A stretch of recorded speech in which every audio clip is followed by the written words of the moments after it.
আপনি নিশ্চয়ই অনেক ভিডিওস দেখেছেন যেখানে বলা হয় যে ব্যাংকে টাকা ফেলে রাখবেন না, সেই টাকা শেয়ার বাজারে বিনিয়োগ করুন বা কোথাও বিনিয়োগ করুন যেখানে আপনার ওয়েলথ ক্রিয়েট হতে পারে। কিন্তু লাস্ট 2-2.5 বছর ধরে আপনি শেয়ার বাজারে বিনিয়োগ করলেন, এখন অবধি প্রফিটের মুখ দেখলেন না।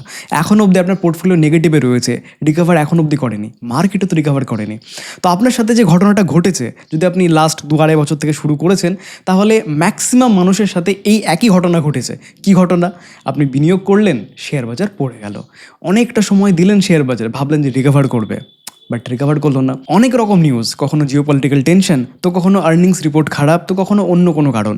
বিভিন্ন কারণের জন্য মার্কেট পড়তেই থাকছে, রিকভার করছে না। আবার অন্যদিকে আপনি দেখছেন যে গোল্ড আর সিলভারের প্রাইস কন্টিনিউ বাড়ছে। তো এই র্যালির মধ্যে পার্টিসিপেট না করে করে শেষমেশ যখন আপনি পার্টিসিপেট করলেন, একদম টপে ফেসে গেলেন। সেখান থেকে বিরাট বড় ক্র্যাশ, এখন অবধি রিকভার করেনি।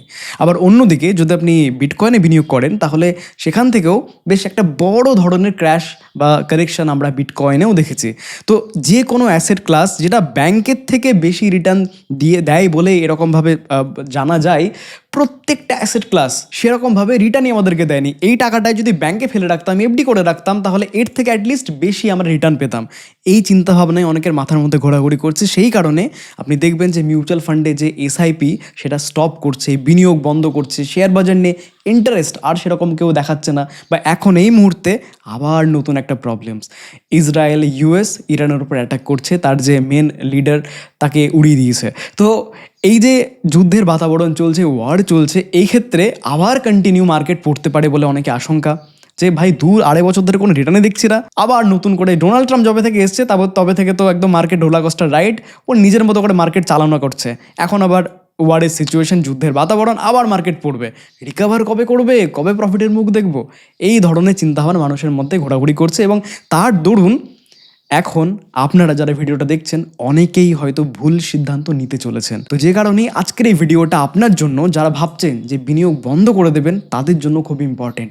এই ভিডিওটা আমি মোটিভেশনের জন্য বানাচ্ছি না, এই ভিডিওটাতে আমি অ্যাকচুয়াল ফ্যাক্ট আপনার সামনে রাখবো যে যখন যখন যুদ্ধ ঘটেছিল তখন কী রকমভাবে স্টক মার্কেট রিয়্যাক্ট করেছে এবং তারপরে কি দেখেছি আমরা।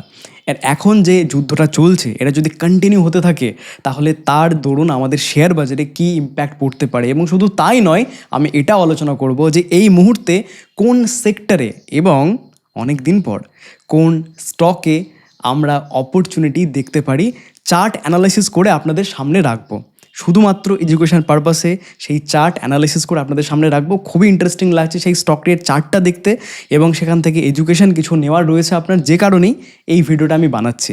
তো আজকের এই ভিডিওতে সমস্ত কিছু, যা কিছু আপনি সার্চ করছেন ইউটিউবে বা ইন্টারনেটে, যে এই সুযোগটাকে করে কাজে লাগানো যেতে পারে, এই যুদ্ধ যদি আরও কন্টিনিউ হয় তাহলে শেয়ার বাজার ইম্প্যাক্ট কী পড়তে পারে, কোন লেভেলের দিকে আমরা খেয়াল রাখতে পারি, কোন লেভেলে আমরা বিনিয়োগ করার জন্য দেখতে পারি, সব কিছু এই ভিডিওতে আমি ডিসকাস করব। চলুন আজকের ভিডিওটা শুরু করা যাক। আমি অর্ণব, একজন সেবি রেজিস্টার্ড রিসার্চ অ্যানালিস্ট। এখন অবধি যদি আপনি চ্যানেলটিকে সাবস্ক্রাইব না করে থাকেন, এক্ষুনি জলদি সাবস্ক্রাইব করে দিন, কেননা এরপর থেকে আমরা স্টকস নিয়ে আলোচনা করব। তো সাবস্ক্রাইব খুবই চাই আমার। 3 লাখ সাবস্ক্রাইবার কমপ্লিট হওয়ার সঙ্গে সঙ্গে, আগে যেরকম মাই বিনিয়োগ স্টকস নিয়ে আলোচনা করছিল, বেশ কিছুদিনই বন্ধ রেখেছিলাম, কিন্তু আবারও আমি শুরু করতে চলেছি। কিন্তু আপনাদের সাপোর্ট জরুরি। এই ভিডিওটাতে মিনিমাম লাইক টার্গেট 3000 এবং মাই বিনিয়োগের 3 লাখ সাবস্ক্রাইবার, এই দুটো টার্গেট যদি একসাথে অ্যাচিভ হয়ে যায়, তাহলে সামনে আমি আরও ভিডিওস নিয়ে আসবো যেখানে স্টক স্পেসিফিক আমরা আলোচনা করব, চার্ট অ্যানালাইসিস করে আপনাদের সামনে রাখবো। তো চলুন আজকের আলোচনা শুরু করা যাক। সব থেকে প্রথমে আমাদেরকে এটা বুঝতে হবে যে এই যুদ্ধটা যদি আরও কন্টিনিউ চলতে থাকে, তাহলে ইন্ডিয়ান ইকোনমির উপর তার কী ইম্প্যাক্ট পড়তে পারে। তার জন্য আমাদেরকে বুঝতে হবে যে ইউএস কেন এত ইন্টারেস্ট দেখাচ্ছে ইরানের উপর, কেননা ইরানের সাথে ইসরায়েলের অনেক বহু বছরের শত্রুতা। এর ওপর কিছু হামলা করে, তার উপর হামলা করে, এগুলো চলতেই থাকে, নিউজ আমরা দেখতেই পাই। কিন্তু ইউএস বর্তমানে খুব বেশি ইন্টারেস্ট দেখাচ্ছে। কেন ইউএস ইসরায়েলের সাথে হাত মিলিয়ে এখানে অ্যাটাক করলো, এই ব্যাপারটা একটু বুঝতে হবে। এর পেছনে কারণ হচ্ছে গিয়ে যে ইরানের কাছে পুরো ওয়ার্ল্ডের মধ্যে যে ক্রুড অয়েলের রিজার্ভ, সেটা কিন্তু 12% রয়েছে।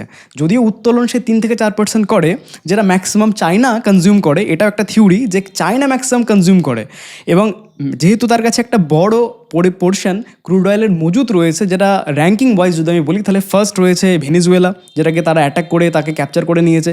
দ্বিতীয় রয়েছে সৌদি আরেবিয়া এবং তৃতীয় রয়েছে ইরান। আর ইরানকে যদি একবার ক্যাপচার করে নিতে পারে তাহলে 12% যে ক্রুড অয়েলের মজুত সেটাও তার কাছে চলে আসলো। প্লাস চায়নাকেও, যেখানে চায়নার টোটাল ইকোনমির প্রায় 11% সে ইরান থেকে আর কি ক্রুড অয়েলটা নেয়। তো সেখানেও তারা সেই সাপ্লাই চেন বন্ধ করতে পারে, চায়নার ইকোনমির ক্ষেত্রে সেটা প্রবলেম আসতে পারে। এবং সব থেকে যেটা বড় ইম্পর্টেন্ট পয়েন্ট সেটা হলো যে ইন্ডিয়া কত পার্সেন্ট ক্রুড অয়েল ইরান থেকে ইম্পোর্ট করে। তো সেই পার্সেন্টেজটা যদি আপনাকে আমি দেখাই এখানে, তাহলে দেখুন আগে অনেক বেশি পরিমাণে করতো 2013 সালে, 2014 সালে এবং তারপরে 2015 সালে কম করে দিয়েছিল, কিন্তু কন্টিনিউ বাড়িয়ে 2018-তে $14.7 বিলিয়ন এরা ট্রানজ্যাকশন করতো 2018 সালে, এবং তারপর থেকে কমতে এখন দেখুন প্রায় নেগলিজিবল। 2024-এ 1.06 বিলিয়ন, খুবই কম, আগের থেকে কতটা কমিয়ে দিয়েছে। তো সেরকমভাবে তাহলে ইম্প্যাক্টই নেই, কারেক্ট? তাহলে ইন্ডিয়ান স্টক মার্কেটে যদি আমি কথা বলি, তাহলে যেহেতু আমরা ইরানের সাথে খুব একটা ক্রুড অয়েলে ডিল করছি না, সেহেতু আমাদের ইন্ডিয়ান ইকোনমিতে খুব একটা বেশি ইম্প্যাক্ট পড়বে না। কিন্তু এখনও গল্পটা শেষ হয়নি, এখন এখানে একটা ইন্টারেস্টিং পয়েন্ট রয়েছে, সেটা হলো strait of Hormuz. Iran's temporarily closing the Strait of Hormuz. Strait of Hormuz. Strait of Hormuz.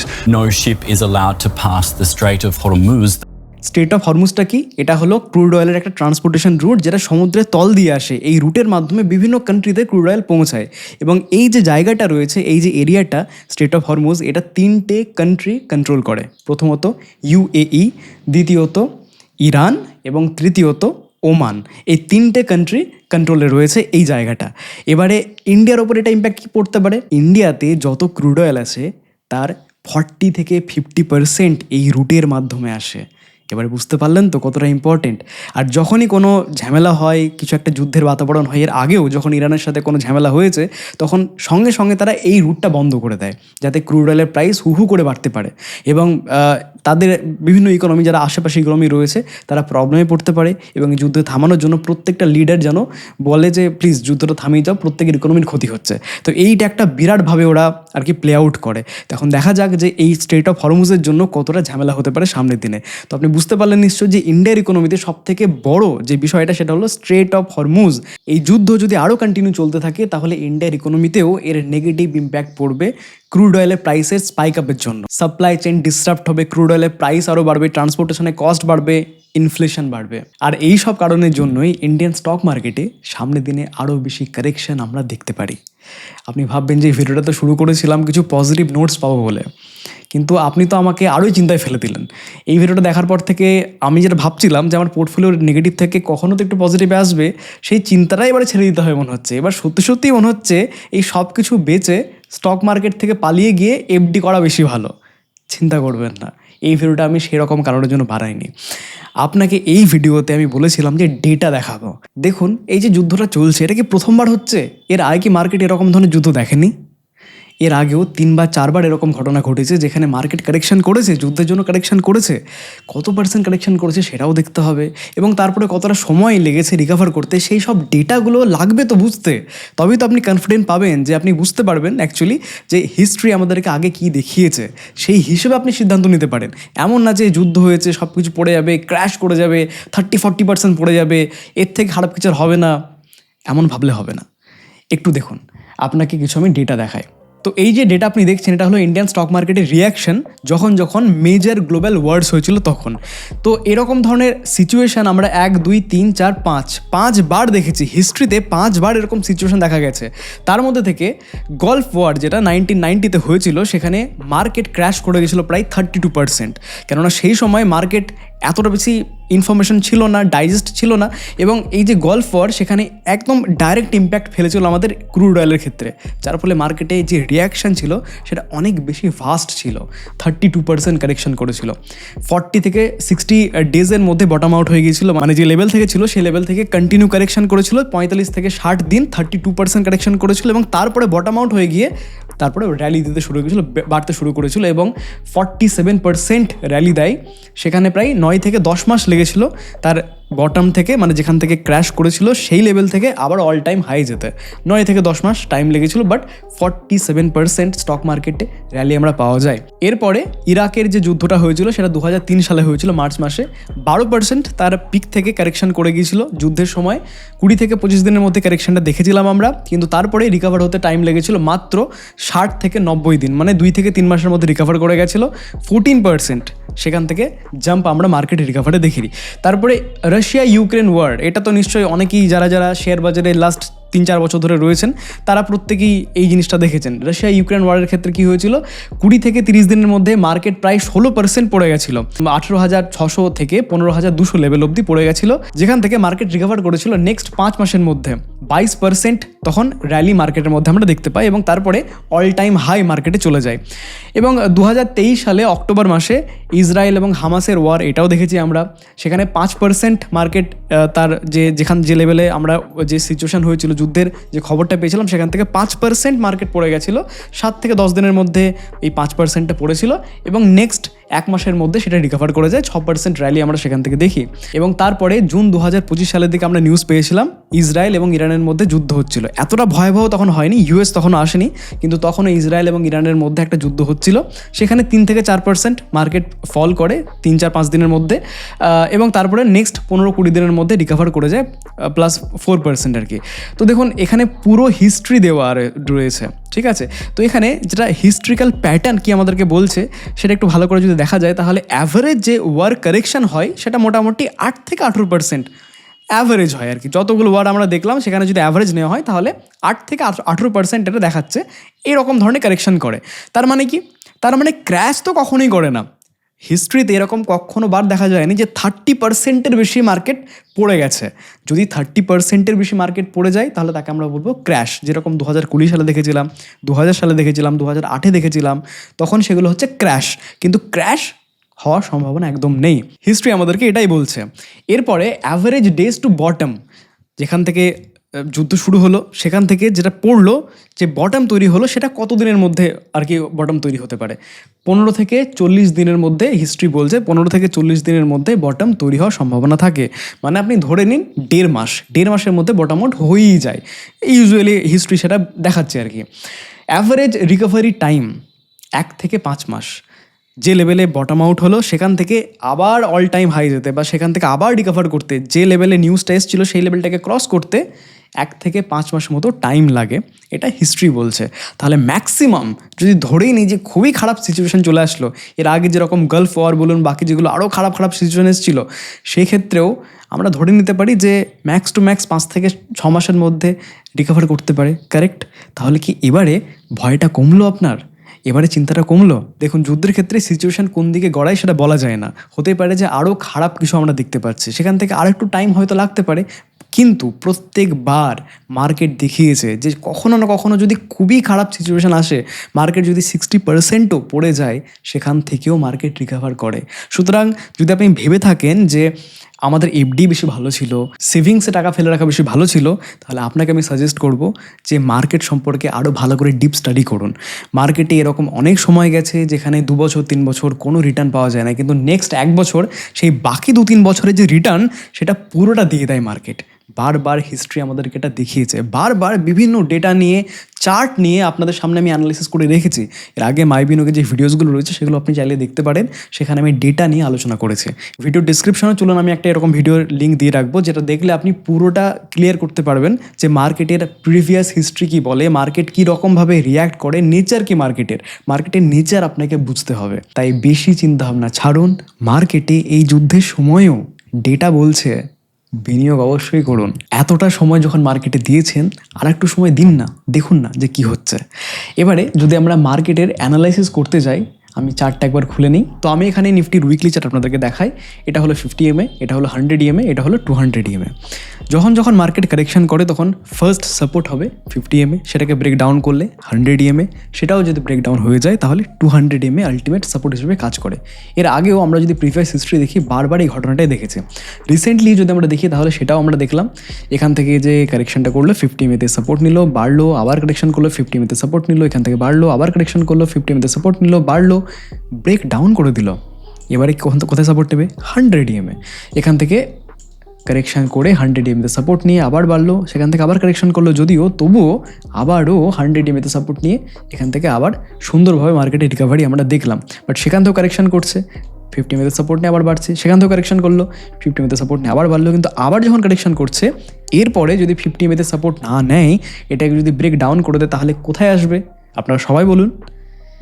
24,000 level, যেখানে 100 EMA রয়েছে, যেটা আমি আগের ভিডিওতেও আলোচনা করেছি। তো আমার কাছে যেটা ইনভেস্টমেন্টের যে লেভেল মার্কেটে, সেটা হলো 24,000 লেভেল। একদিকে তো আইটির প্রবলেম চলছেই, যার জন্য মার্কেটকে সে টানছে নিচের দিকে, অন্যদিকে এই যুদ্ধের সিচুয়েশান, সেই কারণেও মার্কেট একটু কারেকশান আমরা দেখতে পারি। কিন্তু ক্র্যাশ কখনোই না, আমি কখনো বলছি না ক্র্যাশ করে যেতে পারে, কারেকশান করতে পারে, এবং আমরা জানি না যে এখান থেকে আরও বেশি নিচে পড়বে না কি করবে। আমি এটুকু জানি যে এখানে সাপোর্টের একটা বড় সম্ভাবনা রয়েছে। তো যখন সাপোর্টের সম্ভাবনা রয়েছে, আমি অবশ্যই সেখানে বিনিয়োগ করার জন্য দেখব। কোথায় দেখব, কিভাবে দেখব, কোন সেক্টরে দেখব, সব কিছু আলোচনা করছি, একটু ধৈর্য ধরুন। তো এই লেভেলটা আমার জন্য খুব ইম্পর্টেন্ট লেভেল, 24,000 লেভেল। এটাকে যদি ব্রেক ডাউন করে দেয়, নেক্সট আমার কাছে সাপোর্ট হচ্ছে এই লেভেলটা, যেটা হলো 22,000 লেভেল। তো 24,000 লেভেল এবং আলটিমেট সাপোর্ট আমার কাছে 22,000 লেভেল, এই দুটো লেভেলের দিকে আমি এখন খুব খেয়াল রাখছি। ঠিক আছে, তাহলে এখন প্রশ্ন হচ্ছে গিয়ে যে কোন সেক্টরের দিকে খেয়াল রাখা যায় বা কোন পার্টিকুলার স্টকের দিকে খেয়াল রাখা যায়। ভিডিও শুরুতে আপনাদেরকে আমি বলেছিলাম যে একটা পার্টিকুলার স্টকের চার্ট প্যাটার্ন আমি আলোচনা করব, যেটা আমার কাছে এখন ইন্টারেস্টিং দেখাচ্ছে বা সেই চার্টটা খুব ভালো দেখাচ্ছে। As a SEBI registered research analyst, এটা আমার দায়িত্বের মধ্যে পড়ে আপনাকে জানানো যে আমি কোনোরকমভাবেই সেই স্টকের আমি রিকমেন্ড করছি না আপনাকে যে আপনি কালকে গিয়ে বাই করে নিন। ঠিক আছে, আপনাকে শুধু সেই স্টক সম্পর্কে আমি চার্ট অ্যানালিসিস করে ফর এডুকেশন পারপাস আপনাকে আমি দেখাচ্ছি, এবং আপনি নিজের থেকে সেই স্টক সম্পর্কে, সেই কোম্পানি সম্পর্কে রিসার্চ করুন, তার আর্নিং কলসগুলো পড়ুন, কেন সেই স্টকটা বাড়ছে, মার্কেট খারাপ অবস্থাতে রয়েছে তা সত্ত্বেও কেন এই উল্টো রিয়াকশান করছে, এই সব কিছু আপনি নিজে স্টাডি করে নিজে সিদ্ধান্ত নিন। তো চলুন সেই স্টক সম্পর্কে জেনে নেওয়া যাক। সেই স্টকটার নাম হচ্ছে গিয়ে পলিক্যাব ইন্ডিয়া লিমিটেড। তো পলিক্যাব ইন্ডিয়া লিমিটেডের ডেইলি চার্ট আমাদের সামনে রয়েছে। এই চার্টের মধ্যে একটা জিনিস আপনি লক্ষ্য করে দেখুন যে দেখুন লাস্ট কয়েকদিনে কীরকমভাবে এই স্টকটা জাম্প করেছে বা র্যালি দিয়েছে, যেখানে মার্কেট কন্টিনিউ পড়েছে, তাই না? তো যেখানে মার্কেট উইক দেখাচ্ছে, মার্কেট কন্টিনিউ পড়ছে, কিন্তু ওয়্যারস অ্যান্ড কেবিলসের যেসব কোম্পানিগুলো রয়েছে, শুধু পলিক্যাব ইন্ডিয়া না, তার সাথে KEI ইন্ডাস্ট্রিও রয়েছে। তো এই ধরনের যে কোম্পানিগুলো রয়েছে, এগুলো কন্টিনিউ কিন্তু আপসাইড মোমেন্টাম দিচ্ছে। তো আপনাকে আমি সবসময় বলি যে মার্কেট পড়ছে তার মানে এটাই না যে কোথাও কোনো অপরচুনিটি নেই, সব জায়গায় শুধু সেলিং, এরকম না। আপনি খুব খুঁজলে নিশ্চয়ই কোনো না কোনো সেক্টর পাবেন, কোনো না কোনো স্টক পাবেন যেখানে মার্কেট কন্টিনিউ পড়ছে, তা সত্ত্বেও সেই স্টকটা বা সেই সেক্টরটা ভালো পারফর্ম করছে। নিশ্চয়ই সেখানে কিছু তো একটা গল্প চলছে, কিছু তো টার্ন অ্যারাউন্ড হচ্ছে, কোনো না কোনো কিছু বিল্ড আপ হচ্ছে, যে কারণে মার্কেটটাকে রিওয়ার্ড করছে। আর এই ধরনের সেক্টর, এই ধরনের স্টকসের উপরই আমাদেরকে ফোকাস করতে হবে। আর এখন যখন এই রকম যে সিচুয়েশান, যুদ্ধের সিচুয়েশান চলছে, সেখানে মার্কেট যদি কারেকশান করে, প্যানিক একটা সেলিং আসবেই, অনেকেই সেল অফ করবে, কারেক্ট? তো যদি আমরা তাও দেখি যে এই সব স্টকের মধ্যে যদি সেল অফ আমরা দেখি, তার মানে তখন আমাদের কাছে অপরচুনিটি আরও বেড়ে যায়। তার কারণ এই যে বললাম যে যুদ্ধের জন্য ক্রুড অয়েলের প্রাইস বাড়তে পারে। তো ক্রুড অয়েলের প্রাইস যদি বেড়ে যায়, তাহলে এভিয়েশন সেক্টরের জন্য সেটা নেগেটিভভাবে ইম্প্যাক্ট ফেলবে, বা পেন্ট সেক্টরের জন্য নেগেটিভভাবে ইম্প্যাক্ট ফেলবে, কেননা তাদের র মেটেরিয়াল হচ্ছে ক্রুড অয়েলের ওপর। তো তাদের প্রাইস বেড়ে গেলে অবশ্যই তাদের একটা বিজনেসে হ্যাম্পার করবে। কিন্তু পলিক্যাব ইন্ডিয়া যে ওয়্যারস অ্যান্ড কেবিলস এই সেক্টর থেকে বিলং করে, তার সাথে সম্পর্ক কী? কিন্তু যদি এই ধরনের সেল অফের জন্য, নেগেটিভ সেন্টিমেন্টের জন্য, মার্কেটে সেল অফ হচ্ছে তার জন্য যদি আপনি এই সব স্টক, যেগুলো কোনো রকমভাবে ইনডাইরেক্টলি হোক বা ডাইরেক্টলি হোক ক্রুড অয়েলের সাথে সম্পর্কই নেই, তাহলে এই কোম্পানিতে যদি আমরা আরও বেশি সস্তায় শেয়ার পাই, তাহলে সেটা আমাদের কাছে অপরচুনিটি কিনা বলুন, তাই না? তো সেই লজিকে দেখতে গেলে তো অপরচুনিটি। আর আমরা এটাও দেখতে পাচ্ছি যে যেখানে কন্টিনিউ মার্কেট পড়ছে, এই সেক্টর ভালো কিছু পারফর্ম করছে। এই sector wire and cable sector থেকে শুধু পলিক্যাব ইন্ডিয়া না, যত স্টক আছে ম্যাক্সিমাম স্টক, KEI ইন্ডাস্ট্রি বলুন, বাকি আরও অনেক স্টকস রয়েছে, সবগুলো কিন্তু ভালো পারফর্ম করছে। কিন্তু তার মধ্যে থেকে অল টাইম হাই যদি বলা হয়, তাহলে পলিক্যাব ইন্ডিয়া রয়েছে এবং তার সাথে KEI ইন্ডাস্ট্রি রয়েছে, এবং পারফরমেন্স ওয়াইজ পলিক্যাব ইন্ডিয়া আরও বেটার পারফর্ম করছে KEI ইন্ডাস্ট্রি থেকে। তো যার জন্য আমি পলিক্যাব ইন্ডিয়া আজকের এই ভিডিওতে কভার করছি। এই পলিক্যাব ইন্ডিয়ারই যদি আমি উইকলি চার্টটা দেখে দিই আপনাকে, তাহলে দেখবেন কত সুন্দর দেখাচ্ছে। এখানে একটা প্যাটার্ন আমরা লক্ষ্য করছি। এখানে যদি আমি একটা লাইন টানি, এটা দেখুন কাইন্ড অফ লেফট শোল্ডার, এটা হলো হেড এবং এটা হলো রাইট শোল্ডার। তো kind of inverted head and shoulder প্যাটার্নে ব্রেকআউট আমরা এই উইকে দেখতে পেলাম, যেখানে মার্কেট কারেকশন করছে। ঠিক আছে, এছাড়া আরও একটা জিনিস আপনাকে দেখায়, দেখুন এখান থেকে কন্টিনিউ পড়লো অল টাইম হাই থেকে, কারেক্ট, যেখানে বারবার রিজেকশন পেয়েছে। এরপর কি হলো, এখান থেকে বাড়লো, একটু কারেকশন করলো, আবার বাড়লো, একটু কারেকশন করলো, আবার বাড়লো, দিয়ে এখান থেকে কারেকশন করেছে, যেটা অল টাইম হাই সেই লেভেল থেকে, কারেক্ট? তাহলে এখান থেকে একবার কারেকশন করলো, কিন্তু আবার বেড়ে যাওয়ার চেষ্টা করলো, বাট সেখান থেকেও কারেকশন করলো। তার মানে অনেকবার কারেকশন করে গেছে এই লেভেলটাকে।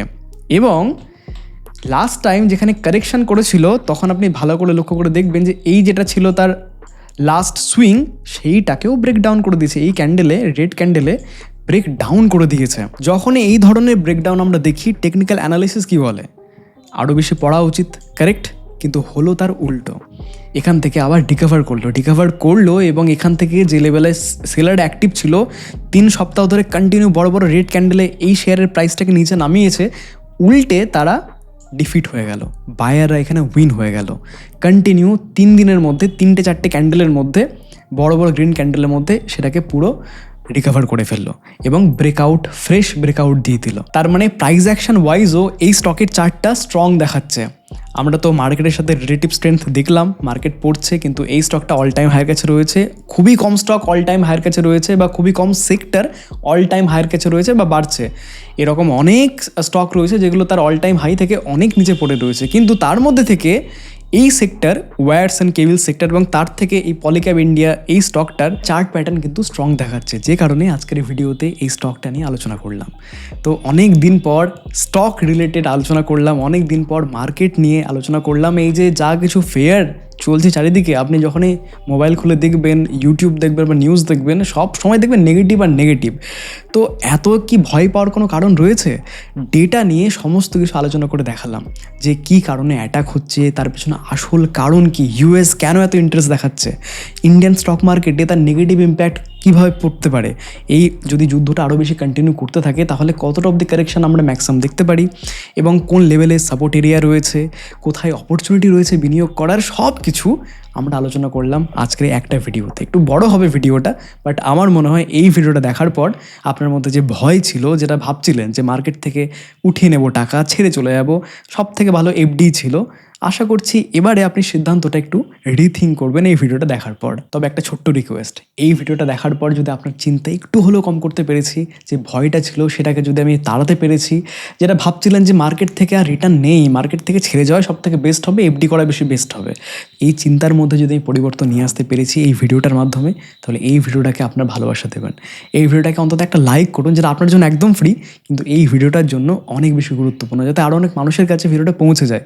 এরকম অনেকেই রয়েছেন যারা প্রত্যেক দিনই যখন টিভি খুলছেন বা নিউজে দেখছেন বা নিজের পোর্টফোলিও দেখছেন, তখন খারাপ লাগছে, কন্টিনিউ নেগেটিভ, একটা সময় গ্রিন দেখলাম না। এই জার্নিটা ভীষণই কঠিন, লাস্ট 2 বছর ভীষণই কঠিন, কিন্তু আপনাকে আমি বলতে চাই যে মার্কেটের এটাই নেচার। খারাপ সময় মার্কেটকে যদি আপনি সঙ্গ দেন, তাহলে ভালো সময়েও মার্কেট আপনাকে রিওয়ার্ড করবে। আশা করছি আজকের এই ভিডিওতে এই মেসেজটা পুরো clear.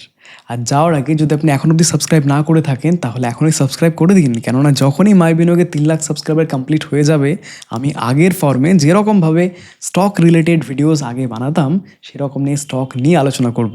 As a SEBI registered research analyst আমার কাছে সেই লাইসেন্স রয়েছে স্টক নিয়ে আলোচনা করার। সুতরাং আবারও আমি স্টক নিয়েই আলোচনা করব 3 লাখ সাবস্ক্রাইবার কমপ্লিট করার পর। তাই চট জলদি ভিডিওটাকে লাইক করে দিন আর সাবস্ক্রাইব করে দিন। দেখা হচ্ছে আরও একটা নতুন ভিডিওতে। নমস্কার।